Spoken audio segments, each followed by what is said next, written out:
I came to the Times in January 1984, and I covered Rochester. It was fun. I was single. It was my life.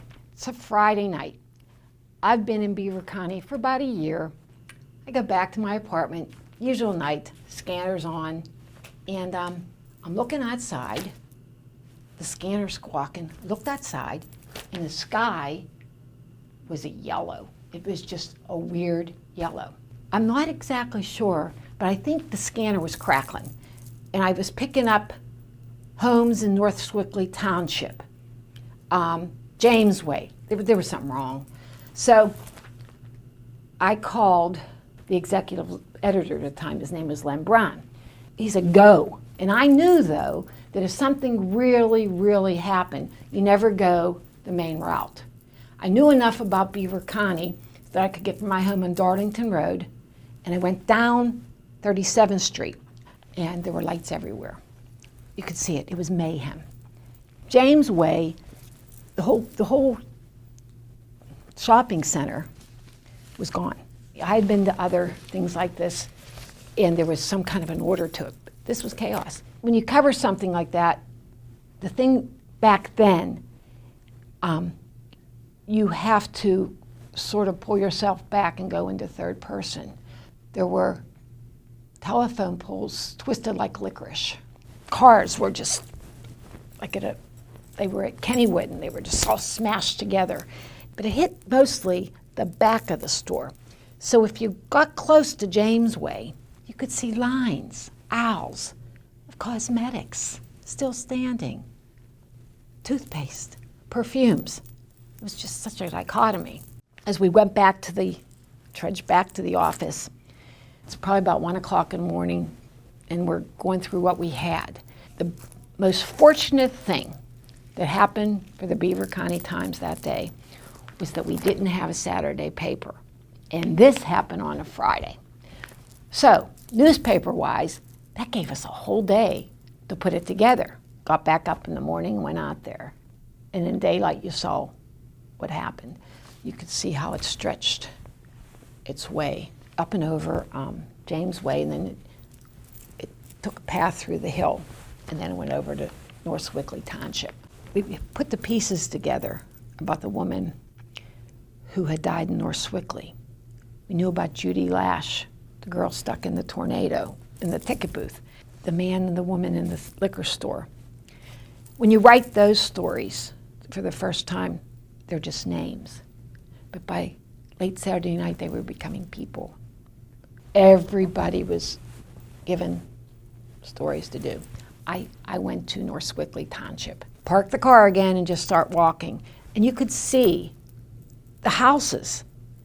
It was like the tornado played ping pong. It was like boom, boom, boom, boom, boom. And then you talk to people, and they were doing the best they could.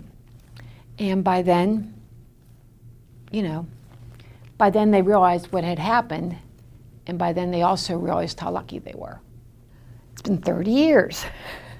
I wanted to find out what happened to Judy Lash, and I did. I always wondered about her. She survived. She is a survivor.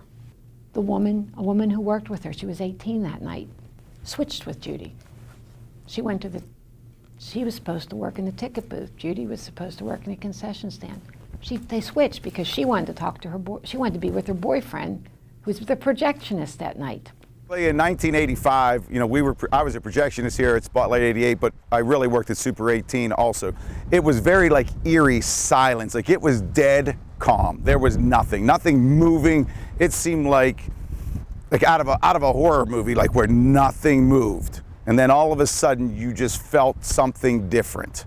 Nobody at first could figure it out, and it just looked like a massive band of locusts coming at us. And all of a sudden, as it got closer and closer, I said, I think that's a tornado. I said, we got to head up to the top of the hill where there's a ditch. So we turned and just took off, but it was probably maybe 20, 30 feet into that, I realized Beth wasn't with me.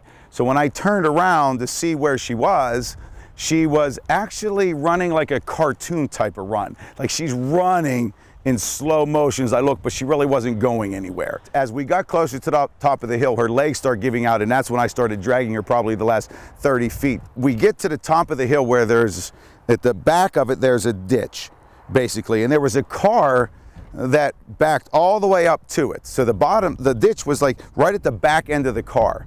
So they all start diving into the ditch. The owner went first, the manager went second, and then Beth went, and there wasn't any room for me. So there was nothing left but, like, that's when I just pushed her down and said, stay down. And that's when I turned, and that's when I saw it coming towards, like, take out that gas station across the street. That's when I saw something that I've never seen before. I saw the funnel, I saw it turning, but again, like, it's like slow motion to me. As it comes toward the big screen, the main screen at the front, it comes towards it and it hits the screen, like the top corner of the screen. It got really mad that it would not knock it down at first. So then it hit it and it like backed up. So it went back and then it's like it gained more power and started hitting it again. As it hit, it was like peeling it from the corner down. So it like started on the left side and it just started peeling all the way down. And it was slow motion. I'm just seeing cinder blocks just bam, bam, just come flying, falling down. And at that time, there's debris and gravel swirling everywhere. As it takes out the main screen, it starts coming up the hill. And that's where you can see where the concession stand was. And I was like in awe. I've never seen anything like this. So that's why I didn't get down or cover really anything. I just kept telling Beth to stay down. It's coming right at us. I now get down beside the car. I kneel down beside it and I'm watching it like this. As it comes up, all of a sudden the car right beside me, and I'm on the back, like the back end of the car itself just goes, shoom, it just picks up off the ground. And I'll never forget, as I put my hands on the side of the car like this, and I just said, God, this thing's gonna flip on me. I thought I was dead right there. I thought this car's gonna flip right over on top of me. And then all of a sudden, bam, it drops back down. As the car drops back down, I then look up. The funnel itself like ricocheted off the land. As it ricocheted up off the land, it started going up over top of us. And I'm looking right inside of this thing. And I see debris flying everywhere. As it goes up over, I just watch it, and I just go like this, and I just watch it go flying, and it ricochets up over the trees. Get out to the main road and start heading back up 65 towards Elwood City where we live. And then I saw the craziest thing. About 3/4 of a mile up the road, as we're driving, there's people sitting on their front porch like nothing happened. They didn't even know anything happened because I stopped and asked them and they had no idea that we just went through a tornado.